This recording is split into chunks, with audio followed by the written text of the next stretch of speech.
For centuries, almost without thinking about it, we've been putting horseshoes on our horses. We believe it's necessary and we want to take care of them. But when science started looking closely at what actually happens inside the hoof when you nail on a horseshoe, the conclusion was that we'd gotten it wrong. The first mistaken assumption here is probably that horseshoes have existed since humans first started riding horses, thousands of years ago. But the written record tells a different story. The Romans, who left behind entire treatises on hoof care, never once mention a nailed-on horseshoe. Instead, they used something called a hippo sandal, a kind of reinforced leather boot with a metal plate, strapped on, but never nailed. The first clear reference to a nailed horseshoe doesn't show up until the year 900 in a Byzantine military text. It describes them as crescent-shaped irons with their nails. By the year 1000, metal horseshoes had become common across Europe. So what happened during all those thousands of years when horses went without them? How did some human ever land on the idea of nailing iron into a horse's feet in the first place? And why did the practice end up catching on so widely? In Northern Europe, the ground was wet and soft enough to soften hooves too much, and horses used for ploughing or hauling loads started to break down. But let's put ourselves there for a second. We're not talking about saddle horses trotting a few hours a week. We're talking about animals working full days dragging ploughs through waterlogged fields, or hauling tons of goods down muddy roads between cities. In that world, the hoof, which had evolved over millions of years for dry, hard steppe terrain, started wearing down faster than it could grow back. A healthy hoof grows at roughly 1/4 to 1/3 of an inch per month, about the same rate as a human fingernail. But if daily work wears it down faster than that, the horse ends up walking on a hoof that's thinner, more sensitive, and more exposed with every passing week. That's where the Byzantine military and trade context comes in. Because this wasn't just any horse that needed the extra protection. It was the horses of the legions and the trade routes, covering long distances without rest, often on terrain that wasn't native to them. For an army whose mobility depended on cavalry, a horse gone lame from hoofwear wasn't a minor inconvenience. It was a logistical problem. The horseshoe then wasn't born on a farm. It was born at the intersection of military necessity and wet climate. And once the solution proved itself in those extreme conditions, it spread far beyond the problem it was built to solve. What started as a targeted fix for a cart horse working in the mud ended up centuries later being applied to the trail horse living on dry, firm pasture with no heavy workload at all. And in getting that wrong, we called it tradition and kept doing it without question. Now let's ask ourselves, what actually happens inside the hoof when a horse takes a step? For a long time, we pictured the hoof as a rigid structure, something like a hard nail hitting pavement. But the reality is that the hoof expands and contracts with every step, almost like a small bellows. When the horse puts weight down, the hoof widens at the heel. When the foot lifts, it closes back up. That movement is the mechanism that absorbs impact, and it also acts as a pump that helps circulate blood through the hoof.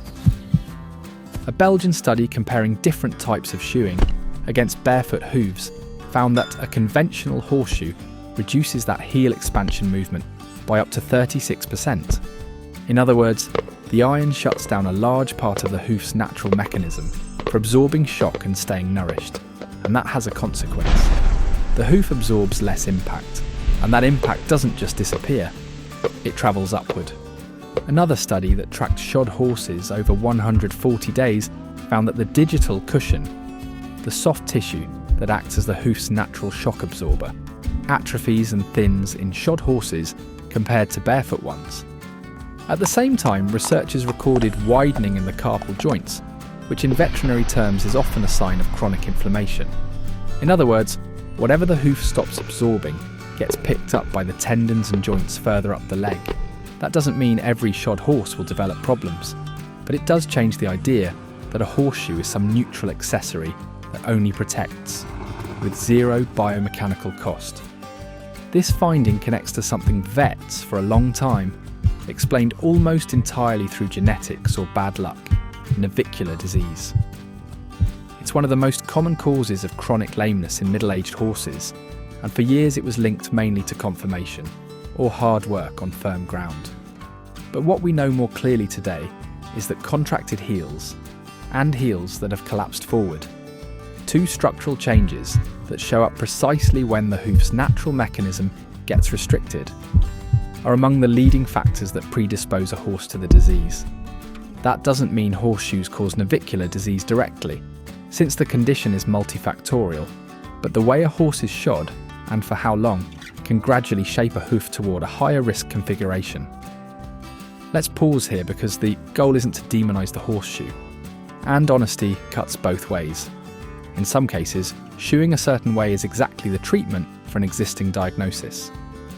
According to equine nutrition and veterinary reports, for a horse that already has navicular disease, therapeutic shoeing, extended heel shoes, egg bar shoes, or angle adjustments can relieve pain in a solid percentage of cases. The real issue isn't that horseshoes are bad, it's that for a long time we used them on every horse, without asking whether that specific horse, doing that specific job, actually needed one. This has become especially clear recently in high-performance cases. Swedish researchers studying hoof mechanics found that it's not just the rigid, iron-limiting natural movement, it's also how the shoe is nailed on. And international level show jumpers have started competing with their horses, fully barefoot, reporting that the horses feel the terrain better and place their feet more carefully.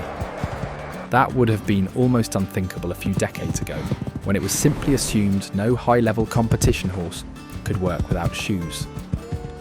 And since we're already busting myths, here's one you've probably heard 1,000 times without ever questioning it: the lucky horseshoe. The belief is so ingrained that we never even stop to ask where it comes from. But the real story is genuinely interesting. The origin is believed to combine the idea that iron warded off evil spirits, deeply rooted in medieval Europe, with the crescent shape linked since ancient civilizations to fertility and prosperity. What you probably didn't know is that, according to the oldest folkloric records, the original way to hang a horseshoe was with the points facing down, not up, like almost everyone does today. That version came from traditions tying it to religious and lunar symbols. Hanging it points up, so the luck doesn't spill out, is actually a later variation of a different tradition. And another detail that got lost along the way. The number 7, so often repeated in the lucky horseshoe symbolism, has nothing to do with any magical or functional property. It's simply the number of holes historical horseshoe moulds happen to have. Farriers today don't stick to that number. They place nails according to whatever that particular hoof needs for balance. So if we put all of this together, the picture we're left with of the horseshoe looks pretty different from the one we started with. It's not some neutral accessory that protects at no cost, and it's not the enemy that needs to come off every horse for it to thrive. It's a tool, and like any tool, its value depends on whether it's used where it's actually needed. A horse doing heavy work on hard ground, or one with a hoof issue that needs correcting, can benefit enormously from good shoeing. A healthy horse with good conformation, living in a light work or pasture setting, can thrive perfectly well without shoes, as long as its hooves are trimmed properly and on schedule. What actually changed, and this is where we were really getting it wrong, is the idea that shoeing was a fixed default, something applied out of habit rather than actual need for that particular horse. For generations we shod horses out of tradition, almost automatically, the same way we hung a horseshoe over a doorway, without really knowing why we oriented it one way instead of another. So before we go, here's an uncomfortable question to sit with. How many of the things we do out of habit with our horses ever actually had a real reason behind them? And how many did we simply never question? With horseshoes, you already have the answer. With everything else, that's on you to figure out.